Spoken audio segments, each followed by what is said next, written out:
যিনি বলেন এক ধরনের রাজনীতিবিদ এতিমের টাকা মেরে খেয়েছে, দুস্থদের টাকা মেরে খেয়েছে, তিনি কি ফ্যাসিবাদের মতো খালেদা জিয়াকে অসম্মানিত করেন নাই? আমরা তীব্র প্রতিবাদ জানাই। একটা বিশেষ ইসলামিক দল জামায়াত ইসলামী, আমি কথা বলেছি একটা টক শোতে, সেটা লক্ষ্মীপুর সরকারি কলেজ মাঠে হয়েছে। তিনি স্বীকার করেছেন যে এক ধরনের রাজনীতিক দলের রাজনীতিবিদ এতিমের টাকা, দুস্থদের টাকা মেরে খেয়েছে। এই ধরনের বক্তব্য তো ইতিপূর্বে হাসিনা ফ্যাসিস্ট দোসররা দিয়েছে। তিনি আল্লাহর কসম করে বলেছেন তিনি খালেদা জিয়ার নাম নেন নাই। কথাটা সত্য, খালেদা জিয়ার নাম নেন নাই, কিন্তু কথাটা কাকে মিন করলো? যিনি খালেদা জিয়া সারা বাংলাদেশে সম্মানিত, বিশ্বে সম্মানিত আন্তর্জাতিকভাবে, তাহলে এই যে হাসিনা, এই যে দোসর, এই যে ফ্যাসিস্ট যে ভাষায় কথা বলেছে, উনি তো একই ভাষায় কথা বলেছে। কিছু মিডিয়া এটাকে বিকৃত করেছে, বিভ্রান্তি ছড়িয়েছে। আমি প্রত্যাহার করে নিয়েছি। কি প্রত্যাহার করে নিলাম? যার মুখে এই ধরনের স্বীকারোক্তি, যিনি বলেন এক ধরনের রাজনীতিবিদ এতিমের টাকা মেরে খেয়েছে, দুস্থদের টাকা মেরে খেয়েছে, তিনি কি ফ্যাসিবাদের মতো খালেদা জিয়াকে অসম্মানিত করেন নাই? আমরা তীব্র প্রতিবাদ জানাই। আর মনোবল হতে হয় স্পাদ্রিত। জেরুজালেম 25 বছরের পথ চলায় নিরাপদে রাখার প্রত্যয়ে তীব্র নিন্দা জানাই।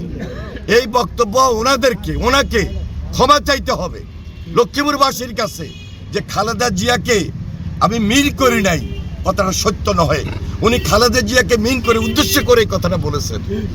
সুতরাং আমি বলবো, অত্যন্ত দায়িত্ব নিয়েই বলছি এবং ওনার প্রতি অনুরোধ করেই বলছি, আমার নেত্রীকে আপনি অবজ্ঞা করেছেন, ছোট করেছেন, খাটো করেছেন, অবহেলা করেছেন এবং অন্যায়ভাবে ফ্যাসিস্টের মতো করে বক্তব্য দিয়েছেন কথা, এবং ফ্যাসিস্ট দোষদের মতো করেই, হাসিনার মতো করেই কথা বলেছেন। এই বক্তব্য আপনি শুধু প্রত্যাহার করবেন না, এই বক্তব্য লক্ষ্মীপুরের মানুষের কাছে আপনি ক্ষমা চেয়ে বলবেন। আপনি যেটা গতকালকে আল্লাহর কসম দিয়ে বলেছেন, আপনি বলেন নাই। আমি বলেছি, আমার কাছে ভিডিও রেকর্ডিং আছে। এরপরও আপনি যদি আল্লাহর কসম দেন, এটা আসলে বলা যায়, মানুষের সামনে অপপ্রচার করা যায়, অপব্যাখ্যা দেওয়া যায়, কিন্তু আপনি প্রকৃতপক্ষে এই ধরনের বক্তব্য দিয়েছেন। দেশনেত্রী বেগম খালেদা জিয়া তাকেই মেইন করেছেন। আমি এই মুহূর্তে বলবো, আপনি এই বক্তব্য প্রত্যাহার করবেন এবং লক্ষ্মীপুরের মানুষের কাছে ক্ষমা চাইবেন। 91 সনে এই লক্ষ্মীপুরে নির্বাচন হয়েছে, দানের শীষ বিজয়ী হয়েছে। 96 সনে ভোট হয়েছে, বিএনপির প্রার্থী দানের শীষ মার্কা নিয়ে বিজয়ী হয়েছে। 2001 এবং 2008-এ আমাদের এই এলাকার জনগণ সবাই আমাকে আন্তরিকতার সহিত গ্রহণ করেছে এবং আমি বিজয়ী হয়েছি। আমি সকলের কাছে কৃতজ্ঞতা প্রকাশ করছি। দেশে এরপর আর ভোট হয় নাই, দখলদারিত্বের রাজনীতি হয়েছে, দখলদারিত্বের ভোট হয়েছে, সেটা 2014, 2018, 2024-এ। আজকে একটা নির্বাচনী আবহ তৈরি হয়েছে, নির্বাচনী পরিবেশ তৈরি হয়েছে। ইনশাল্লাহ স্বতঃস্ফূর্তভাবে, মাত্র তাৎক্ষণিকভাবে আমি এখানে উপস্থিত হয়েছে। আমাদের এই ইসলাম মার্কেটে 11 নম্বর ওয়ার্ডে সবাই এখানে স্বতঃস্ফূর্তভাবে অংশগ্রহণ করেছে এবং দানের শীষের পক্ষে সমর্থন দিয়ে আমাকে সহযোগিতা করছেন।